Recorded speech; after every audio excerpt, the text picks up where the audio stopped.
Assalamualaikum warahmatullahi wabarakatuh. Halo kanti-kanti, baikan aku Sintavia. Nah, kali ini aku bakal balik lagi di cerita beda alam part 3.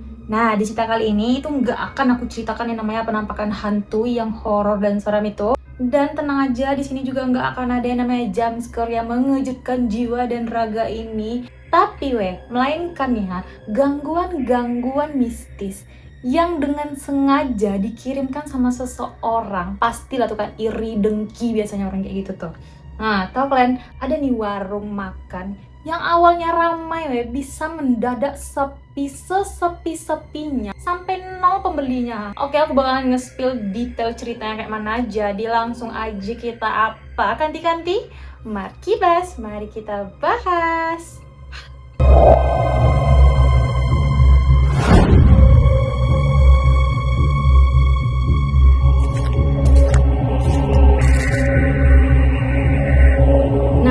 Cerita CBA kita kali ini itu dikirimin dari kanti kita yang bernama Mila, berasal dari Sumatera Barat.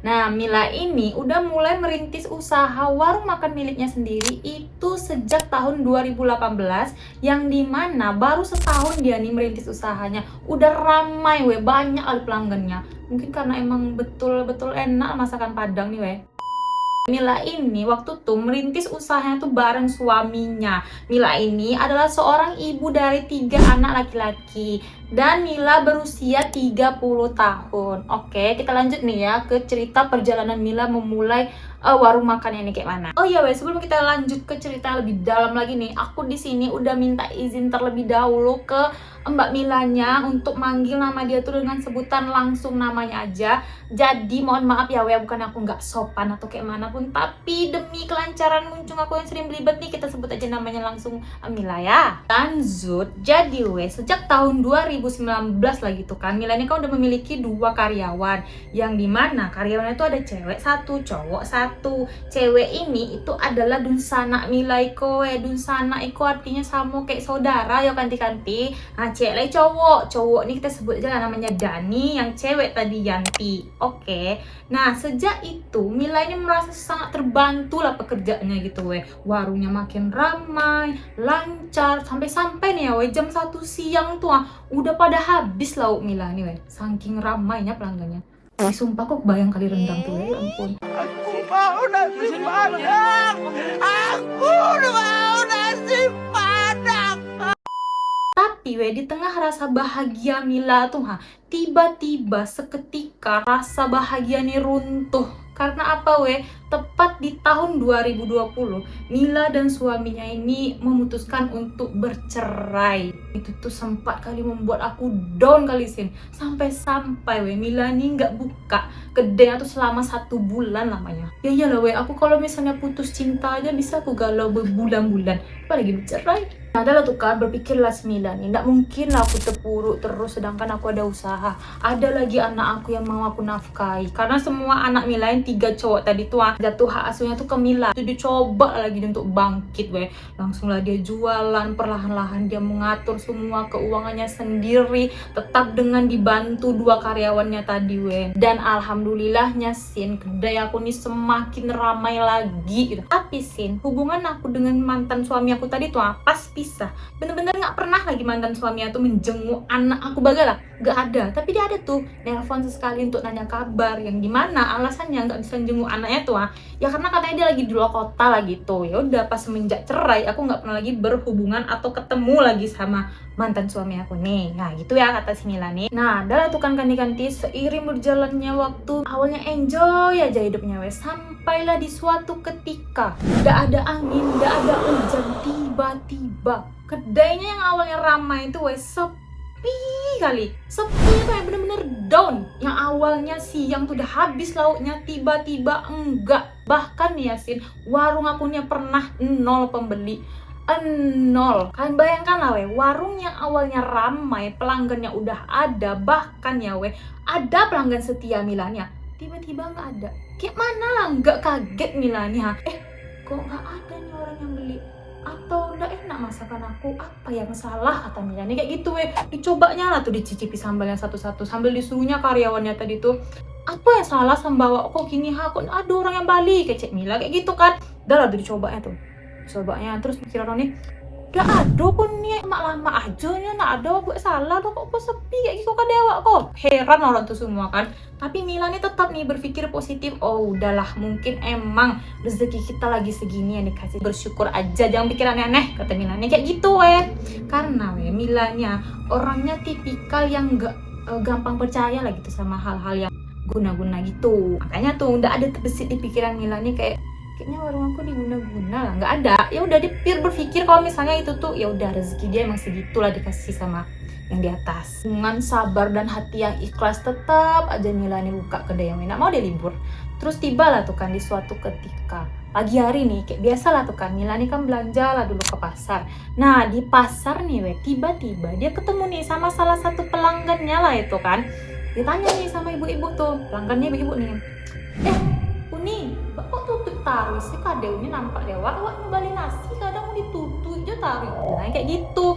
Terkejut lah aku Sin. Aku buka terus loh. Kedai yang mana nampak dia tutup? Nggak pernah aku tutup doh Sin. Bilangnya kedai aku tutup. Jadi pelanggannya baru kemarin lewat katanya. Terus dia nampak kedai Mila ini tutup. Padahal kita tahu kan Mila ini nggak pernah ditutup doh. Walaupun sepi kedainya dia tetap buka. Nah kenapa bisa kayak gitu? Nggak kita aja yang heran dulu. Mila ini pun juga heran. Udah lah tuh kan, pulanglah Mila nih. Sesampainya di rumah, lanjut orang tuh lagi jualan. Yang di mana di hari itu ada nih, dulu tuh Mila nih ada lah gitu kan punya pelanggan bapak-bapak. Kita sebut aja lah ya namanya Pak Jun. Pak Jun, lama nak kesiko Pak Jun ini cuma senyum gitu aja deh. Iya Mila. Tuh ditengoknya lah sambal Mila nih kan, di dalamnya tuh.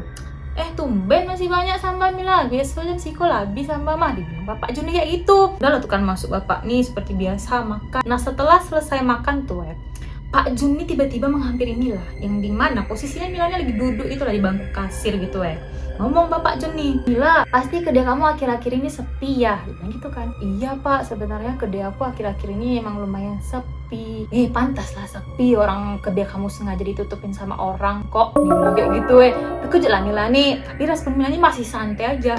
Loh maksudnya gimana sih Pak, ditutup sama siapa? Orang aku jelas-jelas buka kok, dibilang Mila kan. Terus Pak Joni ngomong, ya udah kamu tenang aja biar aku bantu. Kamu nggak perlu buat apa-apa, nggak ada syaratnya juga kok. Nih, kamu simpan aja ini di dalam laci kamu simpan di bawah tumpukan uang, katanya kayak gitu. Dan kalian tahu apa yang dikasih Pak Jun tuh Kata Milan itu tuh berupa kain yang udah usang gitu warnanya Sin, kayak kecoklatan. Kok kumuh gitu kainnya. Itu dibalutin sampai tuh berbentuk segitiga. Nah itulah yang dikasih Pak Jun pada saat itu. Walaupun dengan perasaan bingung, Milan tetaplah tuh menerima apa yang dikasih Pak Jun tadi. Ya udah di antara percaya dan nggak percaya gitu loh Tapi tetaplah tuh dilakuinya apa yang disuruh Pak Jun tadi. Diambilnya terus diletaknya di bawah tumpukan uang dia di dalam laci itu. Kalian tahu kan kayak laci untuk tempat-tempat jualan masakan Padang gitu. Kebayang kan? Keesokan harinya yang dimana secara perlahan sehari, 2 hari, 3 hari warung Mila ini kembali normal lagi pelanggannya. Kayak ramai lagi gitu loh. Tapi ramainya bukan langsung menggebu di hari pertama tuh, enggak. Kayak hari pertama bertambah, hari kedua bertambah lagi, ketiga meningkat lagi, sampailah seminggu udah berjalan tuh normal lagi seperti biasanya ramai lagi kedai Mila nih Situ ya udahlah, nggak ada berpikir yang macam-macam juga Mila nih. Udah dia bersyukur, alhamdulillah kedai aku ramai lagi. Udah tuh kan, sampailah di suatu ketika lagi-lagi Mila nih mengalami hal yang kali ini bener-bener nggak pernah dibayangkannya bakal terjadi. Tau nggak kalian apa? Di jam makan siang lah tepatnya waktu itu, yang dimana kedai Mila nih lagi rame-ramenya pengunjung.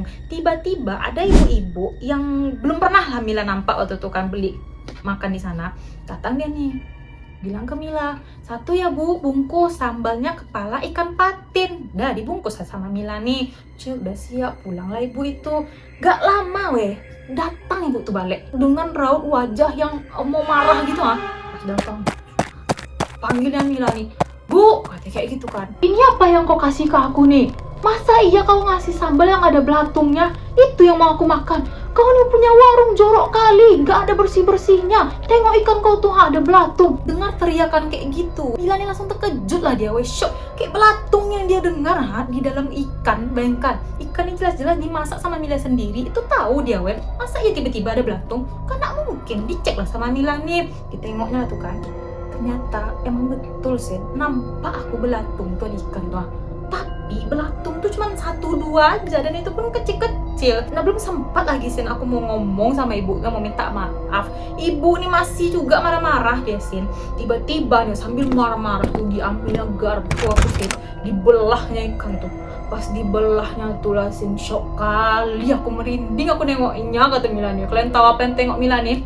Di dalam kepala ikan patin tuh ya, merinding aku, ada belatung besar-besar dan banyak kali. Itu bergerak semuanya, ya Allah Tuhan, bergerak. Kalian bayangin di dalam kepala ikan patin yang dimana harusnya tuh penuh dengan daging ikan patin tuh kan, tapi ini enggak. Kok merinding kali aku. Belatung semuanya besar-besar, bergerak semuanya di situ. Masuk akal nggak? Kan tuh dimasak dulu. Kalau misalnya pun ada belatung nih ya, pasti belatung tuh mati ya kan, dimasak dulu. Ini enggak, hidup segar bugar belatung tuh. Itu ini gak Mila, orang yang makan tuh seketika langsung berhenti gitu lah. Tengoknya tuh sambalnya, kayak make sure nih ada juga anak belatung di sambal akunya. Tiba-tiba orang tuh langsung berdiri dan pergi, tapi dibayar orang tuh kan, udah bayarnya pergi orang tuh, gak mau dia melanjutkan sisa makanan lagi dimakan tuh, gara-gara ibu tadi tuh protes. Mila nih langsung tuh kan ngomong ke ibu nih, Bu maaf ya Bu, aku tadi pas bungkus nggak ada nampak belatung kayak gitu doh Bu. Aku pun heran kok tiba-tiba ada belatung. Aku loh Bu yang masak sambalnya dari pagi, nggak mungkin pas siangnya tiba-tiba ada belatung Bu. Dan lagi juga nggak mungkin loh Bu kami ngasih masakan yang kayak gitu. Selama ini nggak ada terjadi hal kayak gini doh Bu. Maaf ya Bu, maaf. Biar aku bungkusin aja yang baru ya Bu, atau kayak mana Bu? Dibilang Mila nih kayak gitu. Ibu nih nggak terima dia, dibilang enggak, aku nggak mau lagi beli sambal di sini. Kau jorok, kau wanita jorok, dibilang kayak gitu anak aku. Ibu nih langsung pergi, terus dikejar lah sama Mila nih kan untuk mengembalikan uang ibu tadi tuh ya. Udah lah tuh kan, selesai lah kejadian aneh yang bener-bener aneh sih, nggak masuk di akal. Semua merinding dengernya, kayak belatung. Terus pas itu tuh dia sempat down lagi nih, kayak dia sedih gitu loh. Apalah nanti pikiran orang-orang tentang hal kemarin tuh yang namanya makanan, terus ada sesuatu apalagi kayak belatung lagi tuh dalam makanan, pasti itu sensitif kali kan. Jadi Mila ini overthinking, aku takut nanti pelanggan aku tuh jadi takut untuk makan kesini sin, aku takut nanti orang mikir aku yang bener-bener jorok, begitulah dipikir Mila nih jadi dia tuh drop kali, sampai dia nggak buka selama 3 hari 3 hari dia libur. Tapi tetap tuh kan itu disemangatin lagi sama karyawannya, Bu ayo kita buka lagi Bu, orang-orang pasti paham kita tuh nggak akan ngejual hal-hal yang kayak gitu. Dan sampai sekarang ya Bu, aku nggak nyangka kalau kejadian kayak gitu tuh bakal terjadi Bu. Kita pagi-pagi masak bareng, nggak ada loh Bu Yanti nampak belatung ataupun apalah sejenisnya Bu. Lalat aja hinggap di masakan tuh Bu, Anda ada langsung kita tepis. Ini buru-buru lah belatung mau beranak pinak di situ. Jadi nggak masuk di akal, ini ada yang nggak beres loh Bu, dibilang Yanti nih kayak gitu disambung lah sama Dani nih, iya loh Bu kemarin pas kejadian tuh aku langsung ngecek ikan patin yang lainnya, nggak ada kok Bu belatung, segar bugar aja ikan kita kok. Udah lah tuh kan berdebat lah orang tuh kan, memikirkan hal aneh tuh kok bisa terjadi gitu Dan akhirnya setelah perasaan mereka nih tenang, keesokan harinya Mila nih memutuskan untuk buka kembali lah warungnya. Nah di hari pertama jualan, warungnya tuh ya iya betul sepi, ada yang berani beli orang mungkin berpikir kayak jorok tuh ada belatungnya, pastilah beredar langsung berita tuh ya kan. Udah lah tuh kan, walaupun kejadian kemarin tuh sempat membuat Mila nih down, dia coba lah gitu bangkit terus aja dia jualan tanpa dia libur nih walaupun sepi sih, aku tetap aja nerima semuanya itu dengan hati yang ikhlas. Aku tahu Tuhan pasti nggak tidur kalau misalnya kedai aku nih emang diguna-guna sama orang. Aku serahkan aja semuanya sama yang di atas. Saking sepinya warung aku waktu itu sin, aku nggak sanggup lagi membayar karyawan aku untuk 2 orang, jadi dia cuma pakai 1 karyawan aja. Walaupun dia sekarang cuma berdua sama Yanti tuh tetap semangat orang tuh berdua. Buat apa ya? Sampailah nih di suatu ketika lagi-lagi Mila nih mengalami kejadian yang aneh gitu. Kalian tahu apa?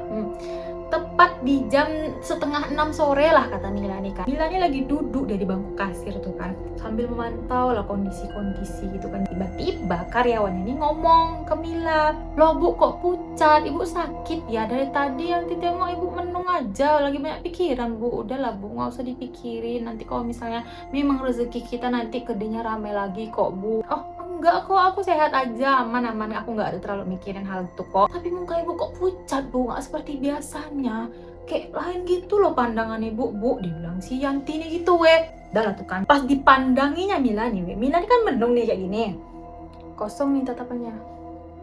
Tiba-tiba Yanti ini melihat Mila yang awalnya menung dengan tatapan kosong menundukkan kepalanya secara perlahan ke bawah kayak gini.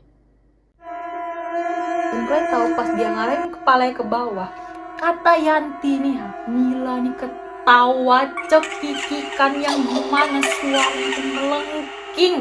Kaget lah Yanti ini kan, dia belum mau nih ngomong kenapa bu, karena dia takut, dia tahu itu tuh bukan Mila gitu loh. Mana kejadiannya jam 5:30 sore. Gemetar lah Yanti melihat itu. Pas diperhatikannya lagi gue, yang awalnya nunduk tadi nih, Mila secara perlahan mengangkat kepalanya ke atas, terus dia noleh ke arah Yanti yang berada tepat di samping penglihatan dia tuh kayak gini. Di situ dia langsung senyum dengan kondisi matanya ketutup, senyumnya lebar kali Sin, kata Yanti nih senyumnya tuh emang kayak gini,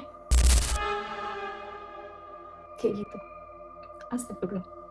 Astagfirullahaladzim, jam 6 sore Yanti ini melihat kayak gitu. Di situ ndak tahan aku lagi dosina, langsung aku lari nyari bantuan ke warga sekitar karena aku tahu ini Mila pasti kesurupan. Lari terbirit-birit aku nyari bantuan, tolong Mila kesurupan, ibu kesurupan, tolong kata Mila nih kayak gitu kan. Gak butuh waktu lama langsung lah warga sekitar nih menghubungi kedai Mila tadi tuh, yang dimana Mila posisinya masih ketawa cekikikan tanpa membuka matanya. Dia tetap aja kayak gitu merinding aku kebayang. Terus tiba-tiba di tengah keramaian tuh adalah nih salah satu warga yang memutuskan untuk memanggil orang pintar lah di sekitar sana. Nah pas orang pintar nih datang, dengan cepat orang pintar tadi itu membantu mengeluarkan apa yang merasuki Mila ini. Dibacakannya doa-doa ya segala macam lah dibuatnya kan. Dan tuh kan gak lama dari itu Mila nih akhirnya sadar langsung lah Mila nih pingsan. Nah tiba-tiba kata Mila dia nih sadar dari pingsannya, tapi dia nih ada di suatu kamar yang dimana kamar ini nggak dia kenal sama sekali.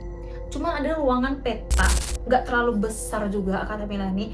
Dan pas dia mencoba untuk keluar dari ruangan itu, dia sama sekali nggak ada lihat pintu, nggak ada. Sibuk Melani cari pintu kan, mana pintu yang aku mau keluar, mana, nggak ada. Di semua sudut tuh nggak ada Melani nampak pintu. Heran lah Melani kan, langsung dia baca doa-doa, ya Allah aku di mana, tolong lindungi ya Allah, aku nggak bisa nemu jalan keluar, tolong bantu aku ya Allah. Nah di tengah-tengah pas dia lagi berdoa tuh tiba-tiba ada suara yang didengar Melani. Itu tuh suara yang paling Mila kenal. Bahkan Yasin, aku bersyukur kali bisa dengar suara tuh lagi. Bener-bener rindu aku sama suara nih Sin. Kalian tahu nggak suara itu suara siapa? Iya, suara almarhum ayahnya Mila ini, yang dimana ayahnya sudah meninggal sejak Mila SMP. Gimana nggak rindu Di situ langsung lah aku nangisin. Terus yang Mila dengar pada saat itu kayak gini lah kurang lebih. Nak, buanglah apa yang udah kamu terima dari lelaki itu barang peliharaan jin, itu kiriman orang jahat nak, buanglah dan bakar di belakang kedaimu. Itulah yang Mila dengar pada saat itu. Apa suara nih hilang mata Mila nih kayak langsung berat gitu loh ngantuk aku sih, ngantuk kali. Tidurlah Mila ini Pas Mila nih membuka matanya lagi, di situ dia udah ngeliat keluarganya yang mengelilingi Mila ini. Mamanya lagi nangis dilihatnya, saudara-saudaranya juga lagi nangis. Pokoknya haru kali keadaan pada malam Tuhan. Nah adalah tuh kan keesokan harinya, yang dimana kondisi Mila ini masih agak lemas lah gitu dari kejadian malam Tuhan. Jadi dia memutuskan untuk libur dan mamanya juga nginep lah di situ untuk nemani Mila ini. Pas siang hari lah gitu kan, Mila ini menceritakan semua kejadian yang waktu itu dia sadar nggak nemu pintu tuh ke mamanya. Situ mamanya dibilang, emang kamu ada nerima barang apa dari orang lain nak? Waktu itu ada salah satu pelanggan Mila bu, dia ngasih Mila kayak kain putih gitu bu, bentuk segitiga, dan nyuruh Mila letak di dekat laci. Situ langsung Mila dan ibu ini membawa ke belakang rumah, dibakarnya Mama Mila nih ngomong, nak ayo kita pergi ke tempat Uwomu. Uwo ini adalah kakak laki-laki dari mamanya Mila. Pas sampainya di sana, Mila nih langsung tuh menjelaskan apa yang dia rasakan. Dan respon Uwonya tuh, kalian tahu apa? Ini semua sebenarnya ulah orang yang sangat kamu kenal. Memang betul, warung kamu sengaja diguna-guna. Dan kamu tahu, orang yang sengaja melakukan ini adalah mantan suami kamu sendiri. Bila dia langsung nangis dia, karena dia nggak nyangka loh, mantan suaminya yang dimana dia berjuang di situ untuk jualan, mencari nafkah untuk anak-anaknya, bukannya dia ngebantu nafkahin, malah dihancurkannya, berusaha dimatikannya warung aku tuh Sina. Terus Woni bilang, udah nak, kamu tenang aja, Uwo bisa bantu. Tapi kamu ada dua pilihan. Kamu tetap jualan di tempat kedai kamu yang lama itu. Dengan posisinya, warung kamu bakalan Uwo pagar. Tapi setelah dipagar, semua kirimannya tuh bakal balik ke mantan suami kamu dan hidupnya bakal celaka. Tapi nak, kamu ada pilihan kedua. Pindah dan cari tempat baru, yang dimana tempat baru itu bakalan Uwo pagar dan kamu gak akan ketemu lagi sama suami kamu. Tanpa pikir panjang Sin, aku langsung milih pilihan kedua itu. Akhirnya Mila memutuskan untuk pindah dari tempat tersebut, mencari tempat baru yang dimana Mila ini bukannya pindah dekat-dekat situ aja, pindah kota dia langsung, tapi masih di sekitar Padang ya. Di tempat baru Mila pindahin nih, alhamdulillahnya kedai Mila ini ya lancar, aman, sentosa aja, nggak ada lagi dia mengalami gangguan-gangguan tadi. Dan si Yanti tetap ikut sama Mila, dan kata Mila dia sekarang udah memiliki 4 karyawan. Alhamdulillah, akhirnya ya Mila, semoga Mila selalu dilindungi dan usahanya selalu diberi kelancaran. Amin amin ya rabbal alamin. Oke kanti-kanti, itulah dia akhir dari cerita sebaya kita kali ini. Oh iya, aku dari tadi nyebut kalian kanti-kanti ya. Mungkin sebagian dari kalian nggak tahu arti kanti-kanti, yang dimana kanti itu adalah artinya kawan. Jadi aku manggil kalian itu kawan-kawan, cuman aku panggil jadi kanti-kanti. Oke, kalian bisa searching nanti di pencarian manapun arti kata kanti, muncul nanti artinya tuh. Oke, terima kasih Mbak Mila. Nah, buat kalian yang ada pengalaman horor atau mistis nih, bisa kalian kirim ke email aku biar nanti ada CBA part selanjutnya. Kalian juga bisa DM aku di IG yang udah aku letak di description. Dan jangan lupa untuk selalu like, comment, subscribe, karena insya Allah kedepannya aku bakalan ngadain giveaway gitu lah buat kanti-kanti tersayang ini. Jadi jangan lupa subscribe ya. Dadah!